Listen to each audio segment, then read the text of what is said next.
দূষণ আমাদের ধরতে গেলে মানব অস্তিত্বের জন্য একটি বিশাল হুমকি। আপনারা দুইজনে এই বিষয়টি নিয়ে আলোচনা করেছেন। এখন করণীয়টা কি? প্রথমত আমাদের পারস্পরিক শ্রদ্ধাবোধ জাগ্রত করতে হবে। ধরুন আপনি আমার পাশের বাসায় থাকেন, আপনি আমার নিজের ধর্মেরও হতে পারেন, ভিন্ন ধর্মেরও হতে পারেন। আমি আমার বাসায় যখন অনুষ্ঠান করব, আমি শব্দের মাত্রা সম্পর্কে এমনভাবে সচেতন থাকব এবং আপনার প্রতি এমন শ্রদ্ধাশীল থাকব যাতে আমার বাসার শব্দে আপনার বিরক্তির কারণ না হয়। আমার বাসার শব্দে যদি আপনার বিরক্তির কারণ হয় তবে আমি শব্দ দূষণ করছি। তাই প্রথমত আমাদের একজনে আরেকজনের প্রতি শ্রদ্ধাশীল হতে হবে। দ্বিতীয়ত আমাদের শ্রদ্ধাশীল থাকতে হবে আইনের প্রতি, আইন শৃঙ্খলা রক্ষাকারী বাহিনীর প্রতি। কারণ আইন আছে, আইনগুলোর প্রয়োগ করতে আমরা আইনের প্রতি শ্রদ্ধাশীল যদি থাকি, আইন যদি মেনে চলি, তাহলে আমাদের এই দূষণটা হবে না। আইন শৃঙ্খলা রক্ষাকারী বাহিনীর প্রতি আমাদের সম্মান রাখতে হবে। তাদের জন্য বারংবার আমাদের এসে তাগাদা দিতে না হয় আমরা যেন শব্দ দূষণ না করি। তারা আসবেন নিয়মিত ড্রিল করতে, আমাদের ধরপাকড় করতে যেন তাদের আসতে না হয়, এটুক শ্রদ্ধা আমাদের রাখতে হবে। তৃতীয়ত আমি একটি ছোট গল্প বলি। আমার পরিচিত এক পরিবারের কোয়েল পাখি ছিল। তাদের কোয়েল পাখির ডিম সবগুলো খেলেও দুটো ডিম তারা রেখে দিতেন, কেননা কোয়েল পাখিগুলো নাকি ডিম পাড়তে ভুলে যেত। ওই দুটো ডিম কোয়েল পাখির সামনে রাখলে তারা আবার ডিম পাড়া শুরু করত।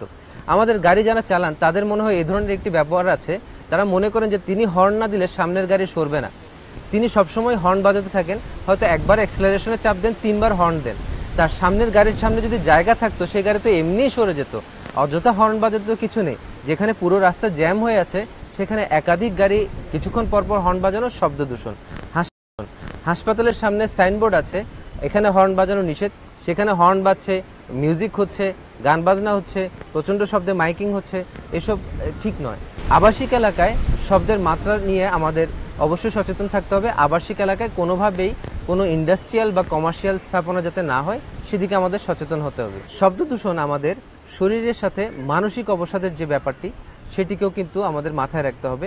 আমাদের কোনো একটি কাজ করার জন্য যে পরিমাণ মানসিক শক্তি লাগে, আমরা যদি ক্রমাগত শব্দের দ্বারা সেই শক্তিটা হারিয়ে ফেলতে থাকি, আমরা সেই কাজটি করতে পারবো না। এছাড়াও কন্ডাকটিভ ডেফনেস, অর্থাৎ শব্দ যেভাবে কানে পরিবহিত হয়, এই পরিবহন করার ক্ষমতাটি এক নাগারে যদি আমরা উচ্চমাত্রায় শব্দ শুনি তাহলে নষ্ট হয়ে যায়। আজকাল অনেকে আমরা অনলাইন ক্লাস বা রিমোট জবের জন্য হেডফোন ব্যবহার করছি। আমার কাছে এরকমও অনেক রোগী আসেন, দীর্ঘদিন ধরে এই হেডফোনগুলো ব্যবহার করার কারণে তাদের কানের যে শব্দ পরিবহন করার ক্ষমতা তা চলে যাচ্ছে। অর্থাৎ বাইরের মাইকিং নয়, তার কানে লাগানো সামান্য হেডফোনের কারণেও তার শব্দ দূষণের কারণে তার ক্ষতি হচ্ছে। আজকাল প্রত্যেকটি স্মার্টফোনে দেখবেন ভলিউম বাড়াতে গেলে একটি নির্দিষ্ট মাত্রার পর মোবাইল নিজেই আপনাকে সতর্ক করে যে এই মাত্রায় আপনি বেশিক্ষণ শুনবেন না। আমাদের এটাও মাথায় রাখতে হবে যে আমাদের ডিভাইসগুলো আমাদেরকে সতর্ক করছে, কিন্তু আমরা নিজেরা সেই সতর্কতা না মেনেই বিপদে পড়ছি। ধন্যবাদ প্রফেসর ডক্টর ওয়াহিদুল করিম এবং ডাক্তার মোহাম্মদ মুকিত ওসমান চৌধুরী, আপনাদের দুজনকে আমাদের সঙ্গে থাকার জন্য আবারও ধন্যবাদ।